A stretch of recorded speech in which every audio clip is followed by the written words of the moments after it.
Hi, Arrow. How are you? Absolutely fantastic. Absolutely blessed to have the opportunity to share a conversation with you because you are releasing Sapphire Dawn at the perfect time. This is the summer read. I hope so. That's definitely my position on the matter. Well, you make it so real. It's almost like you went out and you watched the world and how people are acting and reacting, and you turn the emotions into something that feels so real. Well, thank you. I think that's a writer's job to a certain extent. I think obviously even if we're writing something that's really sort of like, I don't know, spectacular or science fiction, it's ultimately about the human characters in it or the non-human characters in it. But it's about connecting with their emotions. I love any kind of content where I'm watching somebody really struggle with themselves and struggle to consider themselves deserving of love, which is really what these characters do in this book. Yeah, because you really catch our attention when you explain that this is going to be the wedding of a lifetime, and everybody goes, oh, wow, I want to see what this lifetime looks like. I had so much fun. This is a series where I think the books stand on their own. Yep. But anybody can kind of hop on at any point. It's got a sort of Bridgerton-style structure where every book is about a different couple. But the couple from the first book is getting married after four. This is the fourth book, and we've been waiting for them to get married. They've been putting their wedding off and nervous about planning it. So I really got to research. I watched so many YouTubes of celebrity weddings. I saw everything that anyone could possibly do with flowers at an event. And it was so much fun just to spend a day designing the wedding. I drew layouts and all this sort of stuff. And I come from a theater background, so I love that kind of production design stuff. See, that says a lot about your writing because it does. Julia Cameron used to teach us all the time in the way of saying, learn how to paint the room. You doing that, being out there with everything going on, you're painting the room. No wonder we see the photos and everything inside our imaginations. Absolutely. Somebody said to me at one point that, some people don't read that way. They don't visualize what they're reading. And I thought, I don't know how I would read if I didn't. And I think I'm always in the initial writing process. I think it's always fine to give more than will be included, right? Like you always do more research on something historical than you'll ever be able to put in the book. And that's good because when you're writing, you're coming from a position of strength and abundance. It's not about trying to write the perfect first draft. Wouldn't you like to sit in a room sometime and ask those that have read the books, what is it about Logan Murdoch that you like? I'll bet you would have so many different answers. You would. And I think, the closest equivalent to that, but writers should do it at their own peril, is going online and reading the reviews on Goodreads and Amazon. You'll definitely get a lot of different opinions about your characters. I don't recommend that. I don't think writers should be reading their reviews. I think those spaces are really for readers to talk to each other. But it is interesting because it's interesting to see what takes with certain people and what doesn't. For some of the readers, Logan Murdoch, he was a little too good. He was what they call a cinnamon roll hero. He was too nice. Some people, they like Donnie, the hero of this book, because he's more outrageous and he's more outspoken. So it's the thing that I love about doing a series like this is that you're offering up a buffet to people, right? You're saying there's a little bit of this over here, and if you don't like this, maybe this book has got the storyline. And I think, I encourage people to read the synopsis, decide which one sounds the most interesting to them, and then jump on at that point. Because I'm a terrible series reader. Like, I'm terrible at remembering what happened in a book I read just a year ago. Yeah. So as a writer, I try to really, if I'm going to introduce something again, I really reintroduce it. I don't expect people to have an encyclopedic memory of all the previous books. What were you doing in the everyday world when the idea came up with the twist in the story? Because Donnie makes a request, and that request is something that it's like, oh, people have either experienced a request like this, or they love this kind of stuff because it's good dirt. Well, there are kind of a lot of twists in the story. I think the thing that I had wanted to, I helped plan a wedding for a close friend many years ago, and it was one of the more stressful things I've ever been involved in. Weddings make people completely out of their mind.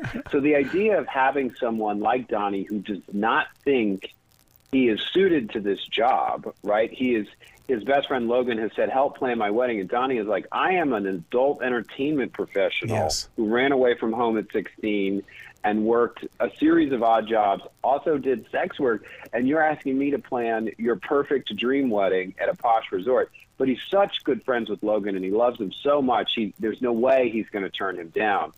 But it ends up, when they bring in this fancy pants events planner to help plan the wedding, to really oversee the wedding, and then Donnie realizes he has to work with this guy and is attracted to him on top of that, he says, teach me how to do this.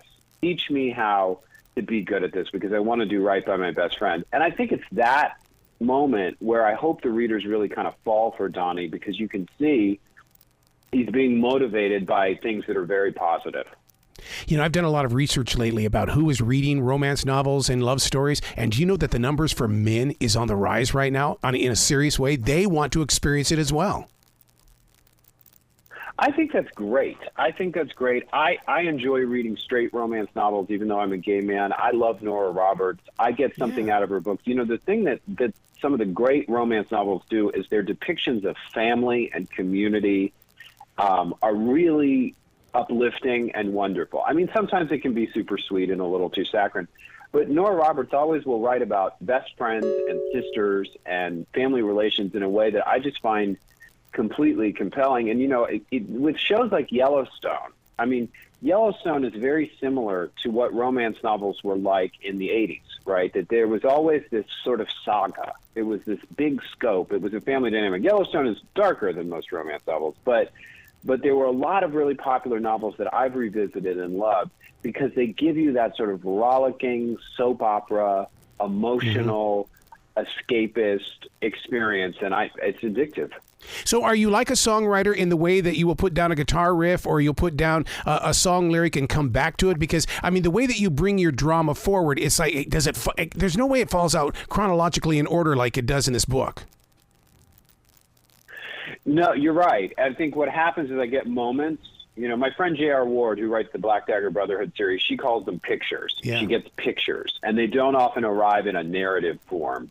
They come as, like images, scenes, and with me, it's lines of dialogue. I'll get arguments in my head. I'll hear two characters really going to the mat over something, and I'm not entirely sure where it's going to fit.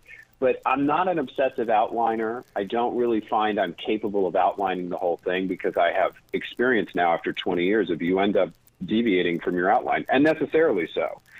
But what I usually have by the time I start is I know where I'm headed. I know the general direction. Now, in a romance novel, you always know where you're headed because there's a happily ever after. But how you're going to get there, where they're going to be emotionally by the time they're there, the third act breakup, as they call it, all that stuff I have a pretty clear idea about when I start writing. And if I don't have that idea, it's hard to start. So it's like just sort of establishing a true north and moving in that direction. So, but don't you have a wine glass moment where you do deviate off from the storyline and just take a chance just to find out where you're going to land? Oh, always. I mean, like, but the thing is that, like, there's a zigzag. There are zigs and zags in every book, and I think it's less about am I going to throw out my ending entirely, but how far am I going to go to make you believe that ending is impossible and I'll never get there? How far am I going to push it? And that, I love playing with that. Yeah. I know the storyline is set in Southern California, but even as I read it, I find myself envisioning other beaches and other resorts. I mean, that's what I love about your writing is that you don't have to be in Southern California to enjoy this. No, you really don't. And I think the thing that's great about writing about a resort is that it's a crossroads of the world effect. Yep. You pull people from all over the world, all over the country. You have, there's never, the one unique thing I think about Orange County here is there is no off season. So the resort can be at full capacity year round. I think the Ritz-Carlton in Laguna Niguel, which was one of the inspirations for Sapphire Cove, it is the most successful one in the chain because it's got Southern California weather working to its advantage all the time. So that's great, but you're right. It is meant to be a kind of universal deal. And I thought I'm not a huge fan of this show. It kind of doesn't hold up, but I went back and I watched some episodes of Hotel, the old show that was based on the spelling show. And it was like a Love Boat setup, because for them as writers, every week they could have new characters, new guests check into the hotel. I have to say, with this series, I am more focused on the staff than on the guests, because I like the kind of Downton Abbey upstairs, downstairs, behind the scenes of the big resort. And a lot of what we see about hotels and resorts on TV is just so inaccurate that I enjoyed doing the stuff that was more logistically accurate and showing like the hotel under the hotel, which is remarkable. I took a tour of one of the big resorts in Laguna Beach and went through these doors, and behind these doors, literally under the earth, under the hotel, was like a separate, city is overstating it, but there was a giant commissary. There was dry cleaners just for the employee uniforms. There was, the labyrinth of kitchens. It was fascinating to see all that stuff. All that is hidden from you when you're staying in one of the rooms above. See how you are? Even in the way you speak, you paint pictures. Oh, thank you. Well, it's how I think. I can't help it. Where can people go to find out more about you, especially these other books, and share some love with you in a huge way? Well, I do a podcast with my best friend, who's also a wonderful writer, Eric Shaw Quinn. Every Sunday, we've got a new episode up at thedinnerpartyshow.com. I've got a dedicated website just for the Sapphire Cove series at visitsapphire.cove.com.